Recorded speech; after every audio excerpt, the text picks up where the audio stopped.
C'est glorieux. Nous qui ne méritions rien, il aurait pu faire prêcher des anges.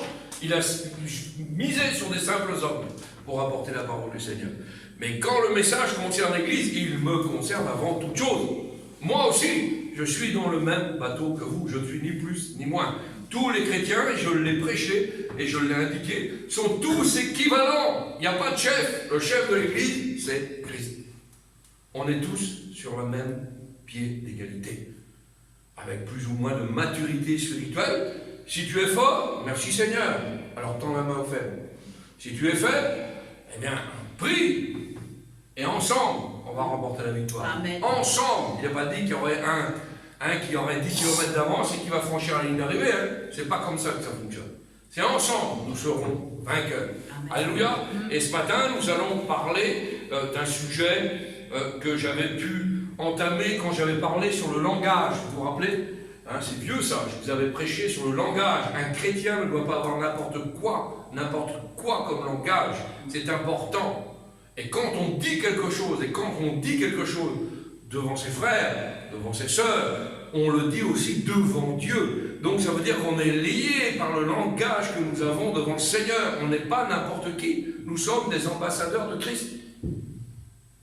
Vous vivez selon le Saint-Esprit. Le Saint-Esprit est venu dans votre cœur, dans votre vie. Il vous conduit dans toute la vérité.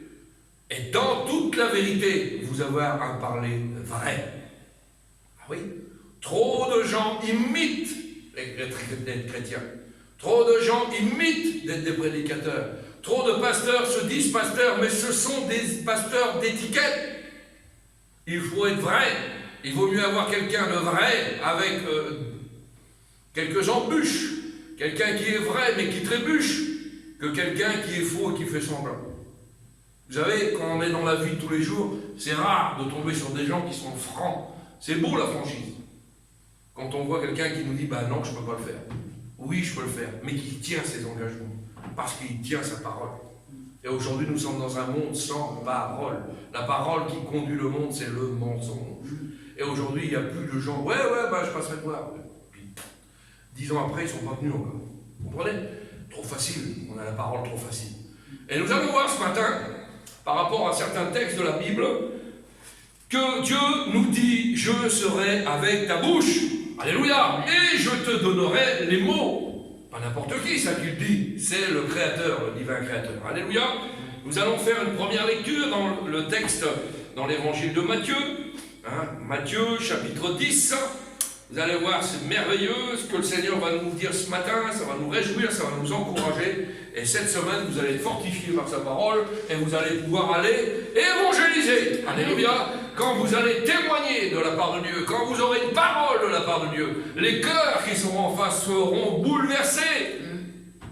Ça fait 2 visites que j'ai de quelqu'un, je ne vous dirai pas qui vient chez moi, qui est poussé à venir chez moi, qui n'est pas chrétien, qui vient dans le terrain, et pourtant qui avait dans son esprit sûrement des a priori sur ce qu'on était, et qui vient dans le terrain, et hier, avant-hier, il est venu encore, et il a passé 3 heures chez moi. Il dit, je m'assois, je t'écoute, je me régale. Il dit, comment tu nous sors tout ça?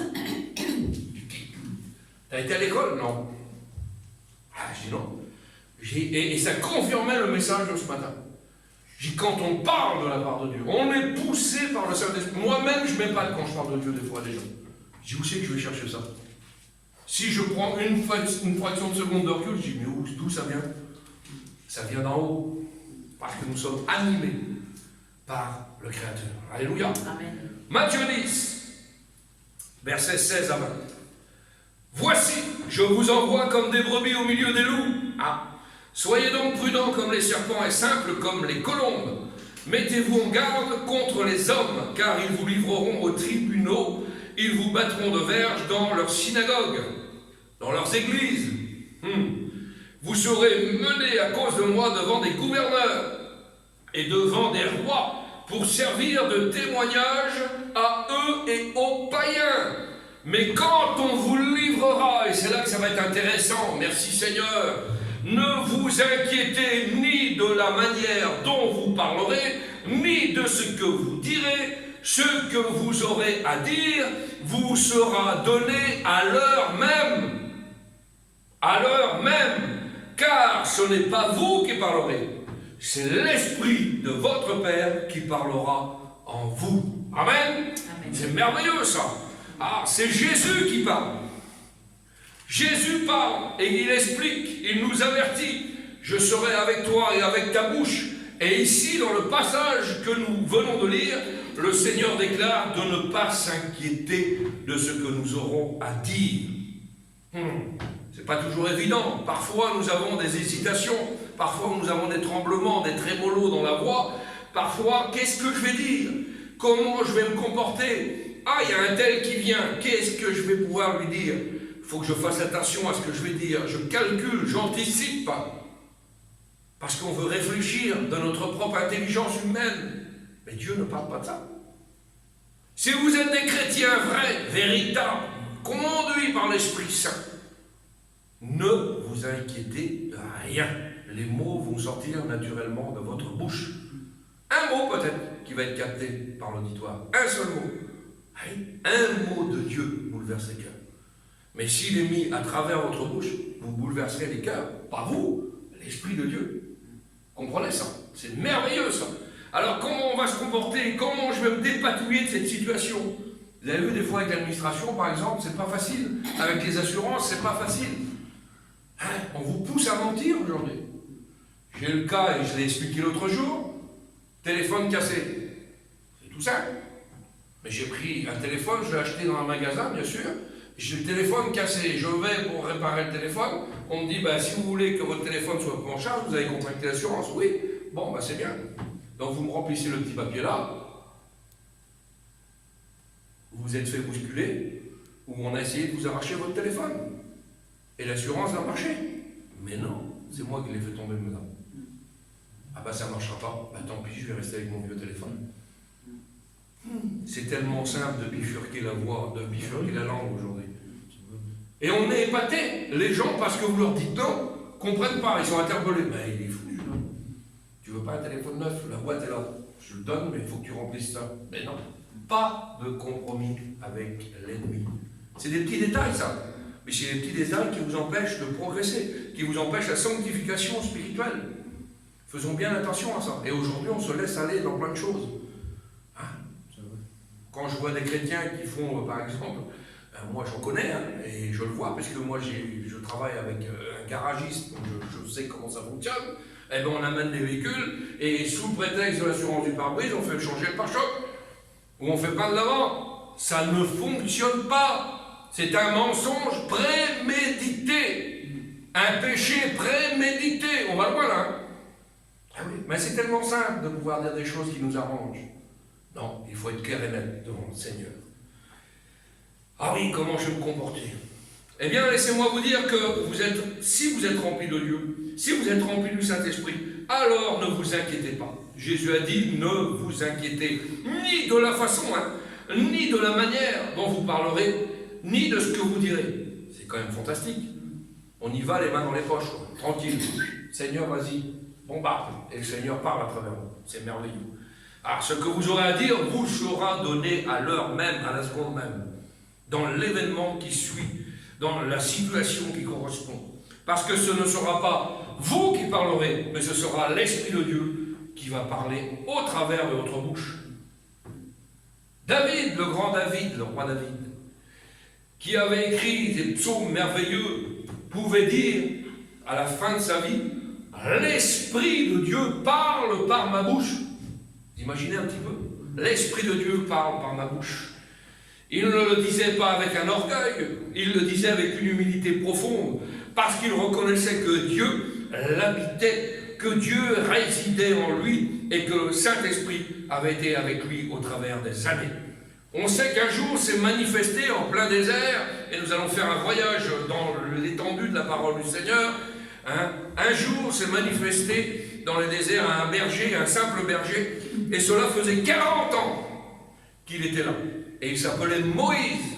Ah oui, le grand Moïse. On a tous entendu ce récit de cette rencontre merveilleuse entre le Créateur et Moïse à travers le buisson brûlant, le buisson ardent. Dieu audiblement, à l'oreille, on écoute, Dieu audiblement eh bien, a parlé à Moïse et lui a donné le mode de conduire Israël en dehors de l'esclavage d'Égypte. Tout un peuple, environ 2 ou 3 millions de personnes, sortir d'un pays où vous avez été esclaves pendant 400 ans, pour aller là où Dieu les dirigerait en plein désert, et vers un pays promis. Réponse de Moïse au Seigneur. Vous garderez les Écritures. Réponse que Moïse a donnée au Seigneur. Quelle est cette réponse? Ah Seigneur! Seigneur! Ah Seigneur! Tu me dis que tu as vu la souffrance de mon peuple, que tu as entendu les cris, que tu connais leur douleur, mais tu me dis que tu vas m'envoyer. Tu me dis que tu me feras sortir d'Égypte mon peuple, les enfants d'Israël. Mais Seigneur, je ne suis pas un homme qui a la parole facile. Ah bon? Allez. J'ai la langue embarrassée, dit Moïse. Et ce n'est ni d'hier, ni d'avant-hier, ni même depuis que tu parles à ton serviteur, car j'ai la bouche et la langue embarrassées. Réponse de Dieu. Devant cette opposition à ce que Dieu lui demande, Dieu répond. Moïse, qui a fait la bouche de l'homme? Moïse, qui rend muet ou sourd? Moïse, qui rend voyant ou aveugle? N'est-ce pas moi l'Éternel? Alors Moïse, écoute ce que je vais te dire. Va donc et je serai avec ta bouche. Depuis le départ, Dieu est avec notre bouche. C'est important ça. Trop de gens l'oublient. Je serai avec ta bouche. Bien souvent on dit que Dieu s'appelait Emmanuel, Jésus-Christ, Dieu est avec nous. Mais ici c'est encore plus précis. C'est Dieu avec notre bouche. Alléluia, merveilleux. Et nous allons voir cela qui est d'une importance capitale dans nos vies personnelles. Je serai avec ta bouche. Je vais t'enseigner ce que tu auras à dire. Et là, Moïse résiste et répond encore au Seigneur. Ah, Seigneur! Ah, Seigneur! Il y a toujours le ah, point d'exclamation. Ah, Seigneur! C'est beau, c'est merveilleux, mais ah, Seigneur, pour moi, je ne suis pas qualifié pour ce travail-là. Envoie qui tu voudras envoyer. Envoie quelqu'un d'autre. Moïse persiste devant le Seigneur. Envoie quelqu'un d'autre, pas moi. Il ne veut pas bouger. Mais même si c'est Dieu qui lui parle au milieu d'un buisson, vous imaginez un petit peu, il ne veut pas bouger, Moïse. Ben non, je ne suis pas capable, Nous limitons bien trop souvent Dieu dans ce domaine-là. Le contrôle de nos bouches. Quand Dieu dit je serai avec ta bouche, il dit je serai avec ta bouche. Et il le fait. Fois après fois, Dieu a montré à Moïse sa puissance. Plein de fois, il a montré sa puissance à Moïse. Mais voilà que Moïse est craintif, il est timoré, il est indécis, il hésite. Pourtant, Dieu va montrer à Moïse qu'il est capable de changer l'eau en sang, que Dieu est capable d'arrêter tout un pays en envoyant les plaies contre l'Égypte. Moïse voit une mer qui s'ouvre devant lui avec des murailles d'eau qui tiennent tout seul debout par la puissance de Dieu. Et cependant, et malgré cela, et en dépit de cela, Moïse n'arrivait pas à croire que Dieu pouvait être avec sa bouche. Vous imaginez? Alors imaginez les incrédules. Il y a tout ça qui se passe. Ah bon, tu vas me faire parler? Non, je ne crois pas. Tu as montré toute ta puissance, toute la palette de panoplie que tu avais d'autorité sur les éléments, sur les choses, sur la vie. Et malgré ça, tu ne peux pas comprendre que Dieu te dit « Je serai avec ta bouche ». Il est têtu, Moïse, hein. Et on va voir la conséquence de son entêtement. Il est indécis, il hésite. Ah oui, pourtant Dieu va lui montrer des choses extraordinaires. Alors en dépit de cela, Moïse n'arrivait pas à croire que Dieu pouvait être avec sa bouche pour diriger ses paroles, pour diriger ses déclarations, pour diriger et contrôler sa langue, son parler. Va donc, Moïse, je serai avec ta bouche et je vais t'enseigner ce que tu auras à faire et à dire. Moïse voyait visiblement des miracles. Aujourd'hui, on ne veut plus voir. Vous savez, on veut voir des miracles, des vies consacrées à Dieu. On est passé des gens par les ans du baptême l'autre jour. Merci Seigneur. Le plus grand miracle, c'est une vie transformée. Cherchez pas midi à 14h. Même ceux qui sont incrédules, de toute façon, ils verraient un mort ressuscité, ils ne croiraient pas quand même. Mais une vie transformée, une vie qui s'abandonne, une vie qui était dans la ténèbre comme la mienne, qui était dans la voyoucratie, et qui aujourd'hui prêche la parole du Seigneur, c'est un bouleversement. Le ciel est en fête pour une seule pécheur qui se repent. Alléluia. Ça, c'est un miracle. On va en voir des miracles. Donne ton cœur à Dieu. Que ta famille soit bénie. Amen. Il ne s'est rien passé chez toi aujourd'hui, tu n'as pas eu de problème, pas de contrariété, les enfants sont en bonne santé. C'est un miracle. On veut en voir des miracles, il y en a tous les jours. Mais on ne veut plus les voir, parce qu'aujourd'hui, il faut que ça aille pas. Il faut de l'artifice dans les yeux. Il faut quelque chose qui soit charnel, qui nous épate. Non, non, non. Le miracle, il est tous les jours. Tu bois, tu manges, tu as un travail, tu es en bonne santé, c'est un miracle. Dans le monde dans lequel nous vivons aujourd'hui, les miracles sont simples. Mais on veut voir des choses extraordinaires qui bouleversent notre esprit. Moïse voyait visiblement des miracles sous ses yeux, mais il n'arrivait pas à voir la puissance de Dieu sur sa langue. Seigneur, encore Seigneur. J'ai la langue embarrassée, moi. Je ne sais pas parler. Moïse est têtu. Moïse a plaidé auprès du Seigneur. Envoie qui tu voudras, Seigneur. On sait que Dieu, lorsqu'il a appelé un jour un autre jeune homme qui s'appelait Jérémie, le Seigneur va lui dire: avant que tu sois formé dans le ventre de ta mère, je te connaissais. Avant que tu sois sorti de son sein, je t'avais consacré, établi prophète. C'est quoi un prophète? Un prophète, c'est un porte-parole. Je t'avais établi prophète devant les nations. Réponse de Jérémie, un peu comme Moïse. Seigneur, voici, je ne sais pas parler. Je suis un enfant.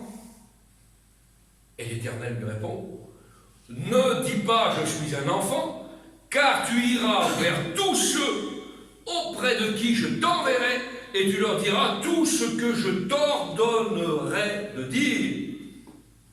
Pourquoi le Seigneur rappelle ces choses à Jérémie et Moïse? Tout simplement parce qu'il manque de foi.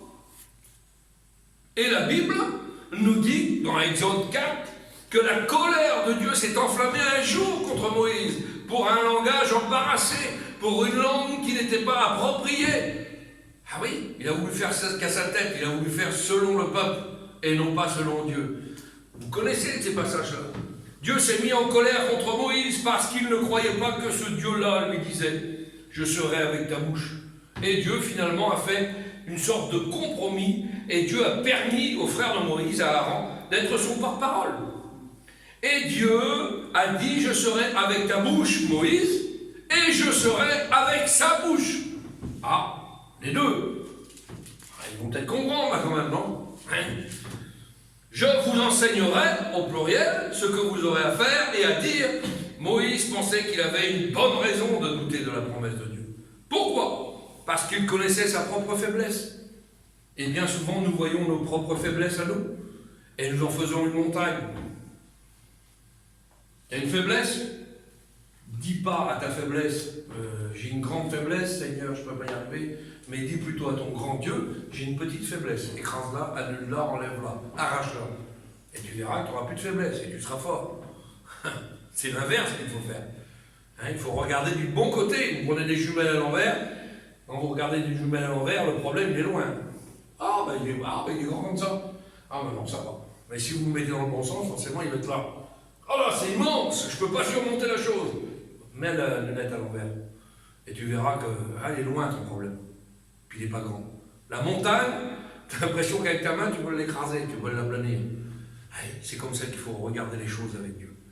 Et souvent, nous doutons de ce que Dieu déclare à cause de notre propre faiblesse.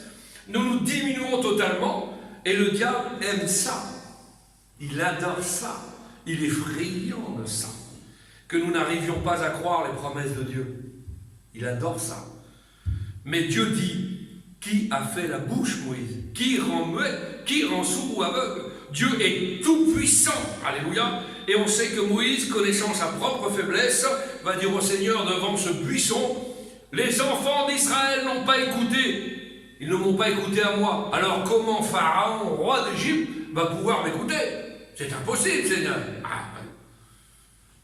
Moi, qui n'ai pas la parole facile, encore il remet ça sous le tapis, il ramène sa faiblesse encore. Moi qui n'ai pas la parole facile, moi qui ai la langue embarrassée, même les enfants d'Israël, au pied de l'échelle, n'ont pas voulu m'écouter. Comment Pharaon, ce grand roi d'Égypte, va-t-il m'écouter?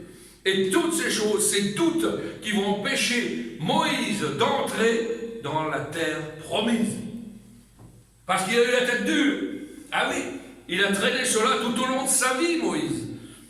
La langue, la parole, l'élocution. Il faut que ce matin, nous ayons un regard bien particulier sur ça. Que nous ayons une langue abandonnée à Dieu. Et non pas comme Moïse, une langue non abandonnée, une langue non livrée à Dieu. On sait que Moïse a maintenu les lèvres faibles jusqu'à ce qu'il meure.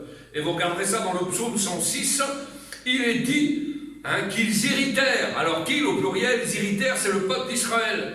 L'Éternel près des eaux de Mériba. Et Moïse fut puni à cause d'eux parce qu'ils aigrirent son esprit. Et Moïse s'exprima, c'est marqué, légèrement des lèvres. Il n'était pas influencé par Dieu, là. Légèrement des lèvres. Conséquence, Moïse s'est exprimé avec légèreté, avec ses lèvres. Il a été poussé, opprimé par le peuple d'Israël, qui ont aigri l'esprit de Moïse. Et Moïse ne s'est pas retenu et il s'est mis à parler avec légèreté. Et Dieu répond, Moïse, tu viens de perdre ton ticket pour le pays promis. Dommage. C'est ça, hein? Action, réaction. C'est direct avec Dieu. Hein? Pas soumission, pas d'action. Hein, tu as la langue embarrassée, là, tu veux parler avec légèreté, tu veux continuer à exploiter ta faiblesse. Tu crois que ta faiblesse est plus grande que ce que je te promets moi. Ben, tu vas voir. Moïse, tu viens de perdre ton ticket pour le pays promis. La langue est quelque chose de très important. Si Dieu dit « je serai avec ta bouche », cela veut bien nous dire qu'il sera avec notre bouche. Il va nous aider. C'est un puissant avertissement pour nous aujourd'hui. Voilà Moïse, un grand homme de Dieu, un homme de miracle, un homme de puissance.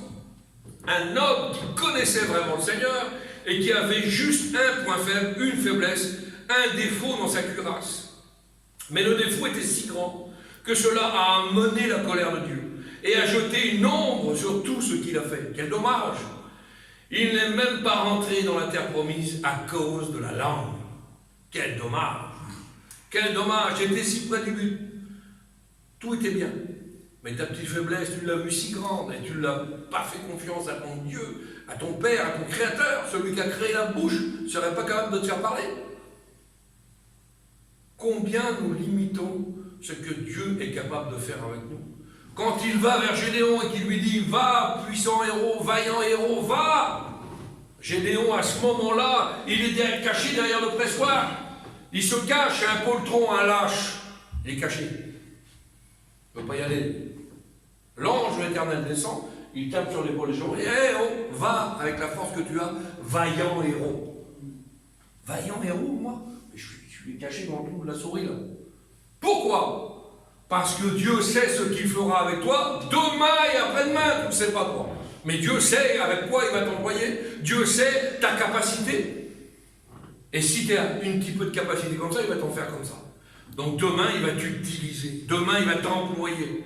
Non pas par ta force. À toi, tu n'en as pas de force. Comme moi, j'en ai pas.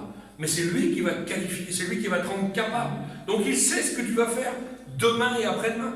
Vaillant héros pour demain et après-demain. Tu vas remporter des grandes victoires. Amen. En mon nom, Seigneur. Pas par ta force à toi. Tu n'as pas de force. Tu es le plus petit de la famille. Tu es le plus poltron. Tu es le plus lâche. Tu es plus ce que tu veux. Je n'ai pas de capacité. Je ne sais pas jouer du piano. Je ne sais pas jouer du piano. Je ne sais pas chanter. Je ne chante pas. Parce qu'on regarde nos faiblesses comme ça. Alors, priez. J'ai honte de prier, Seigneur. Je ne veux pas élever la voix devant toi. La Bible dit, si tu as honte du Seigneur ici, il aura honte de toi dans le ciel. C'est lui qui te qualifie, c'est lui qui te rend capable. Et ils vont en avoir. Il aura l'onde de joie. Louons le Seigneur, exprimons-nous devant Dieu. Ah oui, trop de gens restent muets devant le Seigneur. Et Moïse, avec sa petite langage embarrassé, a loupé la terre promise. C'est une image, c'est une parabole, je ne sais pas si vous voyez à quoi je veux en venir, mais ça serait dommage de louper le ciel pour des choses qui sont compliquées et qui, en fin de compte, sont très simples. Alléluia. La Bible dit que ces choses ont été écrites pour nous qui sommes parvenus à la fin des temps. Elles ont été écrites pour notre instruction. Cela veut dire qu'il y a une leçon à apprendre au travers de toutes ces écritures. Dieu s'attend à ce que nous tirions leçon du manque de foi de Moïse, lorsque Dieu l'a appelé. Je serai avec ta bouche. Dans le Nouveau Testament, maintenant, le texte que nous avons lu en introduction, nous avons le même principe. Jésus a envoyé ses disciples comme des brebis au milieu des loups. Matthieu 10, on l'a lu. Pas simple, hein? Brebis au milieu des loups. Il n'a pas dit au milieu des gens gentils qui vont t'accueillir. Viens boire un café, des roses, non. Oubliez ça. Tant que nous serons sur terre et que nous aurons une vie chrétienne sur terre, ça ne sera pas toujours facile. Ce n'est pas des pétales de rose. Et aujourd'hui, malheureusement, beaucoup d'assemblées prêchent que quand on est avec Dieu, ben, tout est bien. C'est plus la grâce, c'est l'hyper-grâce. On peut faire ce qu'on veut. Dieu pardonne, il est gentil, le Seigneur, il est blanc. Non, il y a des conditions à remplir. Quand on s'engage par les eaux du baptême, on pose cette question. Est-ce que tu t'engages à le suivre dans les bons et les mauvais jours? Il faudrait qu'on insiste aussi sur les mauvais jours. Nous sommes dans les mauvais jours aujourd'hui. Aujourd'hui, actuellement. Mais les jours meilleurs sont à venir. Hein? L'éternité dans la gloire. Alléluia. Plus de grincement dedans, plus de deuil. La réjouissance éternelle. Plus de dépression, plus de travail, plus de pointeuse, plus de tout ce que vous voulez. La joie éternelle. Amen. Alléluia. Amen. C'est beau ça, hein? Ah oui, mais les mauvais jours, c'est actuel. C'est actuel. Oui, il vous a envoyé parmi les loups. Il n'y a pas de loups autour de vous. Vous m'indiquerez la région où vous vivez, je viendrai m'installer avec ma toile de temps. Si vous n'avez pas de loups chez vous, je viens tout de suite.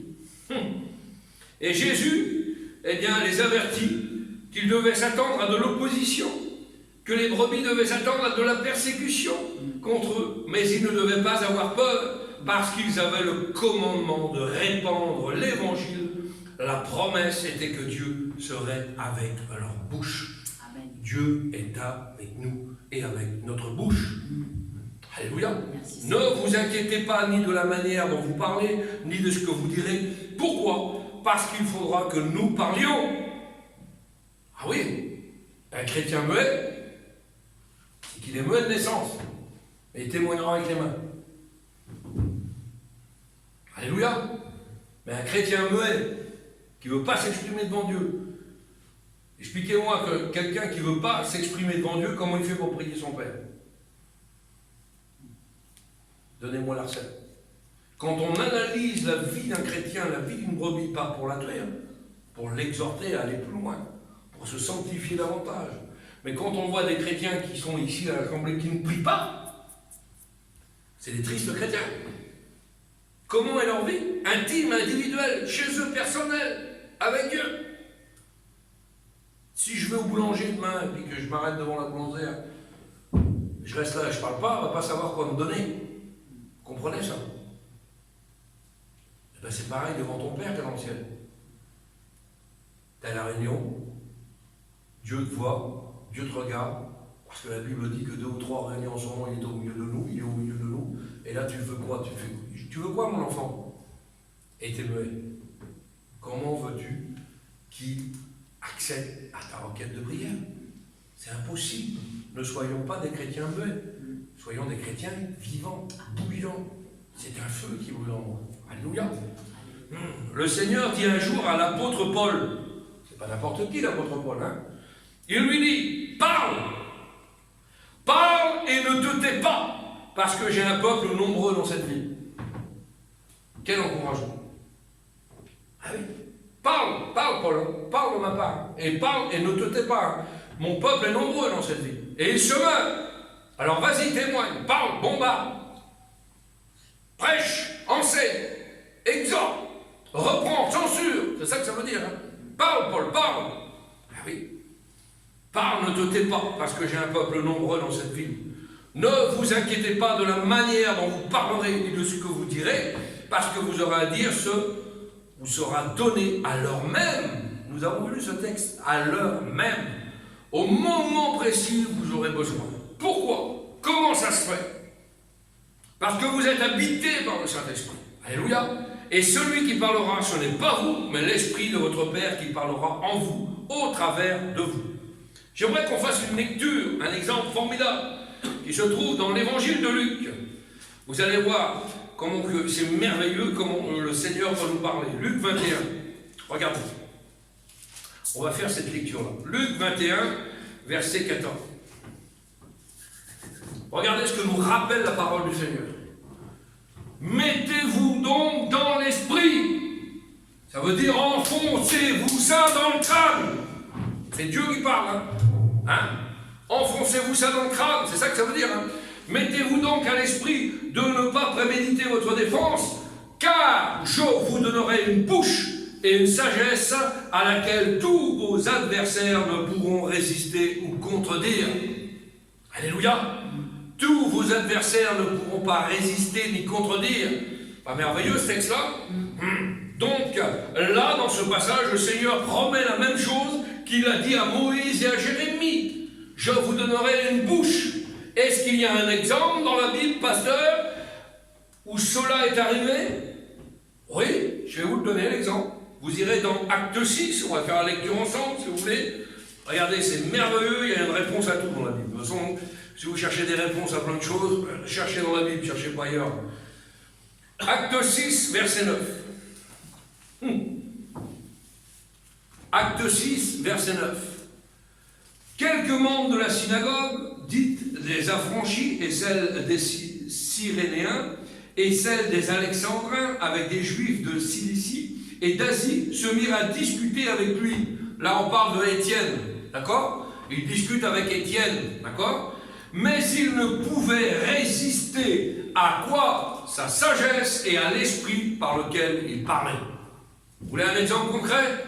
Tenant, aboutissant. Dans la Bible, il y a tout. Cherchez pas ailleurs. Tout est marqué noir sur blanc. Avec Étienne, un homme rempli du Saint-Esprit. Les gens qui engagèrent une discussion avec Étienne n'arrivaient pas à résister à ce qu'Étienne déclarait. Parce qu'Étienne était rempli du Saint-Esprit. Et Dieu en lui a toujours raison. Alléluia. Il est capable de démontrer la vérité par l'erreur. Et là, je pensais naturellement, pas forcément à moi, mais quand on va en ville et que je tombe sur des témoins de Jéhovah, je me régale. 2, 3 textes, avec leur Bible, toujours les contredire, avec leur livre. Et là, ils sont... Pourtant, ils sont courageux, hein? Ils en sortent des versets à la minute. Hein? Mais quand vous les contredisez par la parole, quand vous êtes remplis de l'Esprit de Dieu, les contradicteurs, des athées, je dis, ça fait 2 fois que cette personne vient chez moi, il est bouleversé. C'est un catholique, pas pratiquant, mais c'est un catholique, il prie Saint-Rita, il m'a expliqué tout plein de choses. Mais quand je lui explique par les textes, bam, bam, bam, bam, bam, mais avec c'est pas moi qui parle. Et devant la vérité de Dieu, on est bouche bée, on ne peut pas parler. Soyons comme ça, remplis de l'esprit. Non pas pour agresser les gens, vous avez bien compris, parce qu'il faut toujours parler avec amour, mais avec une sécurité et une vérité. Et la vérité, des fois, ça tranche. Hein. Quand vous dites oui, c'est oui. La Bible dit que ton oui soit oui, que ton non soit non. Quand tu t'engages à parler devant Dieu, c'est devant Dieu que tu parles. Donc si tu dis oui, je vais le faire, Seigneur, mais tu ne le fais pas, compliqué. Hein. Alors soyons, eh bien, ce matin, remplis de cet esprit. Donc on sait que les disciples du Seigneur, envoyés par le Seigneur, ne devaient pas répondre aux critiques et aux remarques dans leurs propres mots. On n'a pas la capacité. Vous avez vu certaines fois qui voudraient nous embrouiller sur certains textes. Aujourd'hui, on a des batailles de textes formidables. Il y en a qui se disent théologiens ou n'importe, qui viennent. Oui, mais tu comprends, si je prends tel texte et tel texte. Oui, un texte sorti de son contexte devient un prétexte. Comment ça? Ah oui. Tu prends un verset pour t'en faire un bouclier, pour te protéger de ta situation à toi, parce que ça t'arrange. Mais prends la Bible dans son ensemble, tenant, aboutissant. Vous savez, la parole du Seigneur, quand on va dans une réunion, j'ai toujours conçu ça comme ça. entrée, plat, dessert. Je ne vais pas prendre un peu de dessert et un peu d'entrée. Comprenez ça? Il y a la disposition des cœurs, un peu de louange. Après, le plat de résistance, c'est la parole du Seigneur. Et le dessert, c'est quand le Seigneur bénit, qu'on repart chez nous, on est chargé. On est chargé. Vous comprenez ça? C'est merveilleux, ça. Si on ne conçoit pas les réunions comme ça et qu'on part pour faire aller une réunion de plus, inintéressant. Quand je vais dans une réunion, quelle que soit la réunion, quelle que soit la personne qui prêche, je veux recevoir. Seigneur, bénis-moi. Je veux une bénédiction en plus. Je veux ressortir avec quelque chose de positif pour ma vie. En plus, je veux être nourri, moi. Mais si tu vas à la réunion pour occuper un siège, il y en a plein des églises comme ça. 1000, 2000, 3000. Les 2000 repartent comme ils sont venus. Rien de plus, rien de moins. Quel dommage. Vous avez passé à quelque chose, à côté de quelque chose. Le Seigneur a toujours un mot. J'ai une sœur qui m'a parlé l'autre jour, que j'étais visité. Moi, je voudrais que le Seigneur me parle que par prophétie. Ah bon? Dis donc. Si t'es une drôle de chrétienne, quoi. Tu veux que le Seigneur te parle personnellement que par prophétie? Ah bon? Le Seigneur ne te parle pas. Je ne suis pas en train de te visiter, je ne te parle pas. La chrétienne qui est venue te visiter l'autre jour, elle t'a pas dit un mot de Dieu. Tu ouvres ta Bible, le Seigneur ne te parle pas. Ouvre ta Bible, le Seigneur va te parler. Un cantique, le Seigneur te parle. Même des inconvertis, des fois, nous parlent de Dieu. C'est fort, hein? Ah oui, le Seigneur utilise tous les moyens afin que tu sois enrichi, que tu sois sanctifié, que tu progresses dans les voies de Dieu. Mais toi, tu veux des prophéties.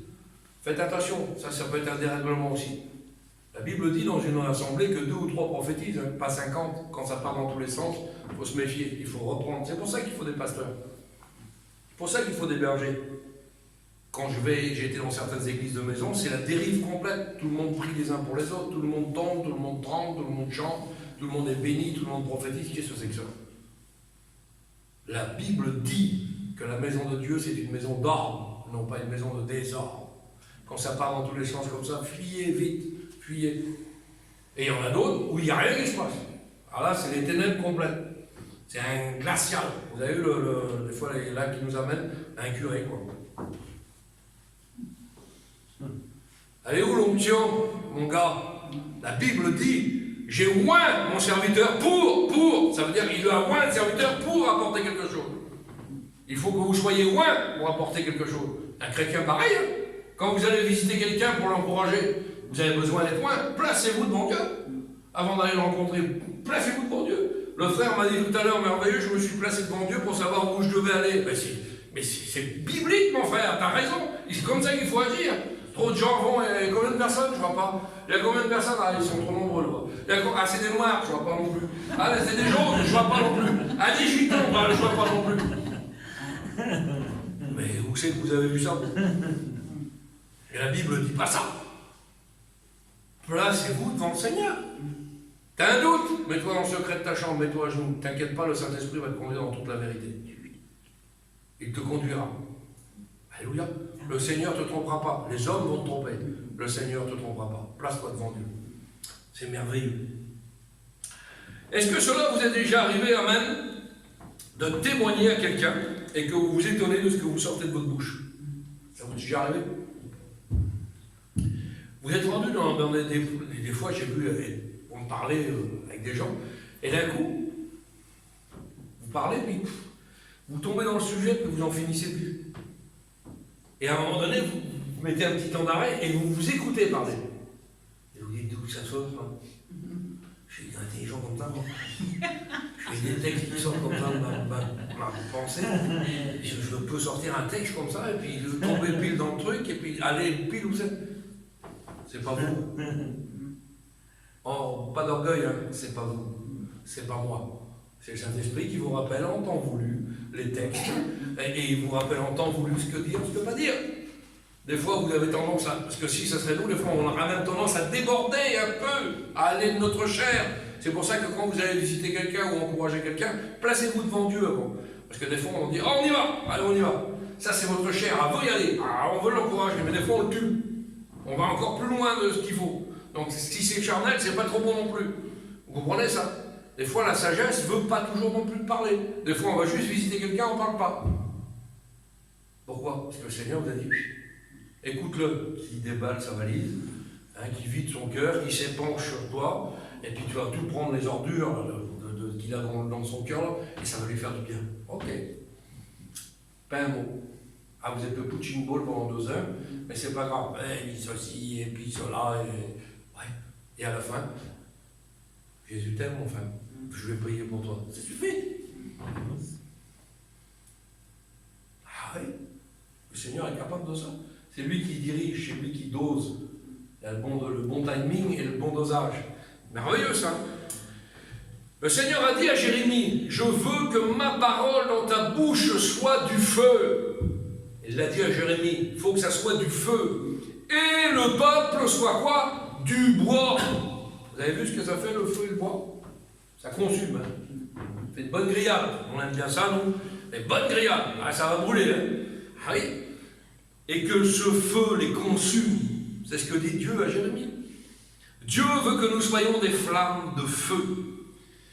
Que de feu sortent littéralement de notre bouche et de notre cœur.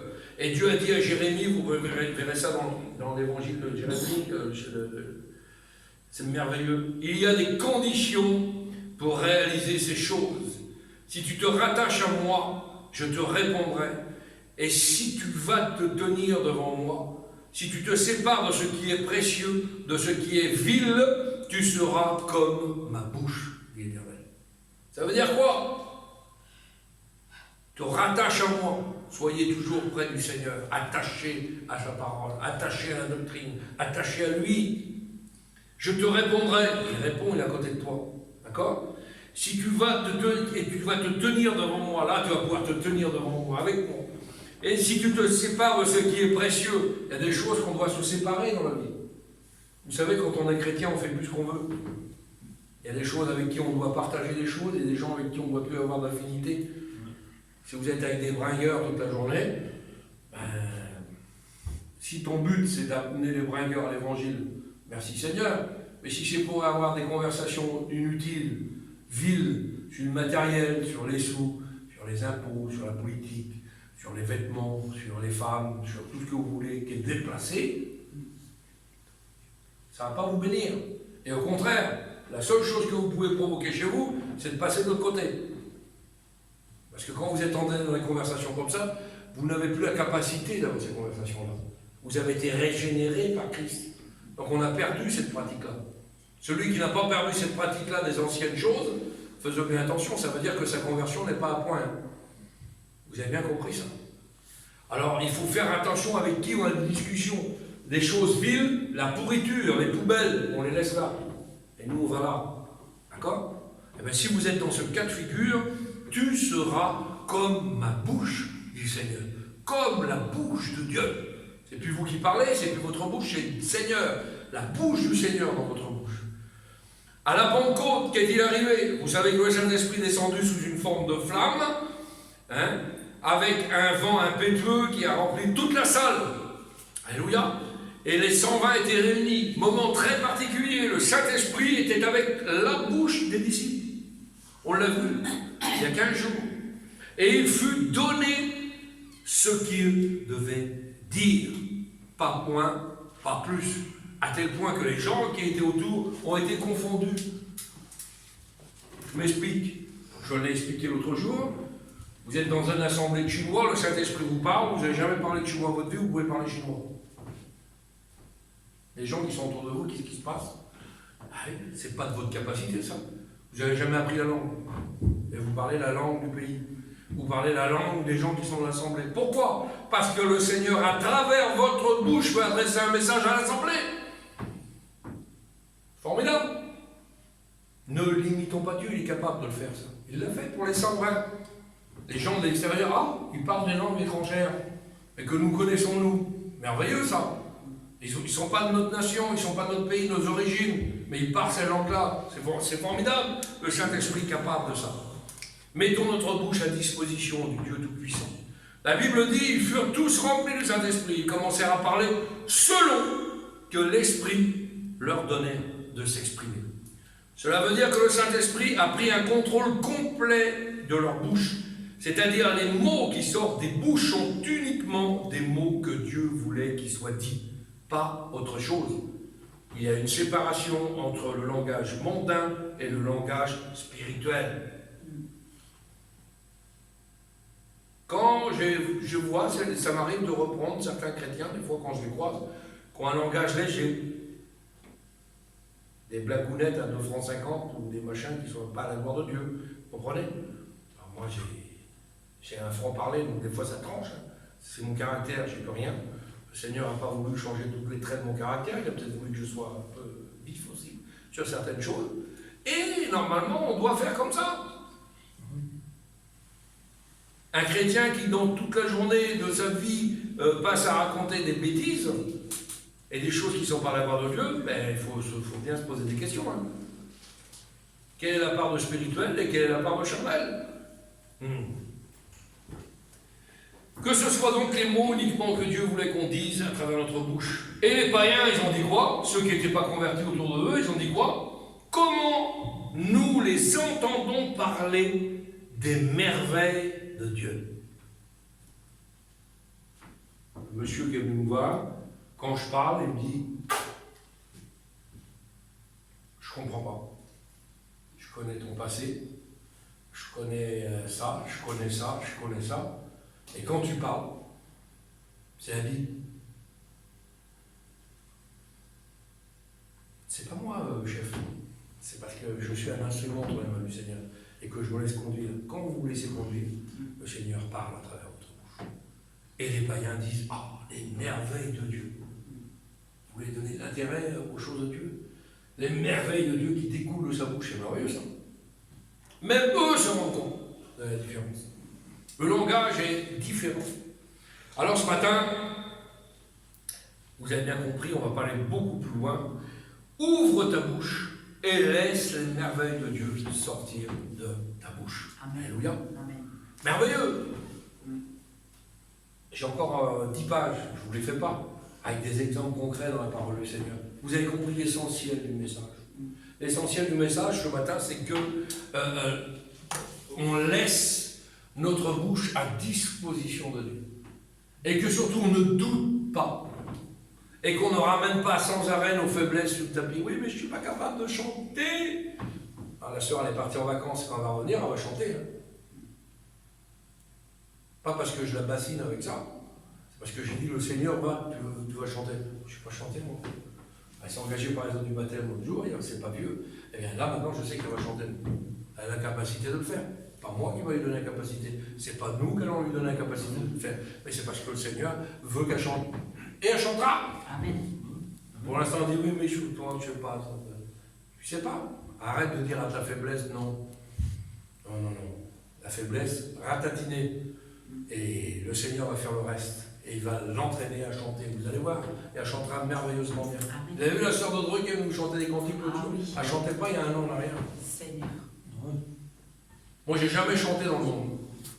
Alors, je ne chante pas terrible, vous avez compris, mais j'ai jamais chanté dans le monde. J'ai un karaoké, des machins comme ça, j'ai jamais chanté des chansons du monde. Mais le jour où je suis devenu chrétien, j'ai dit tiens, je vais aller en chorale. Pas un esprit de timidité. Puis on se mettait en chorale, puis on chantait à 50. Alors à 50, c'est facile, hein. Même si vous ne savez pas chanter, vous pouvez juste remuer les lèvres. Mais vous êtes là, moi. Mais le Seigneur a vu ton petit effort que tu as fait. Alors on va le faire chanter tout seul, tu le tiens. C'est dur, hein. Vous arrivez là, et puis, vous avez vu, la pratique, le Seigneur vous donne des choses à faire, à dire, à exploiter. Vous avez 2 bras pour le Seigneur, utilisez vos 2 bras. Vous avez 2 jambes, utilisez vos jambes, allez partout. Faites ce que le Seigneur, laissez-vous conduire par le Seigneur, c'est important.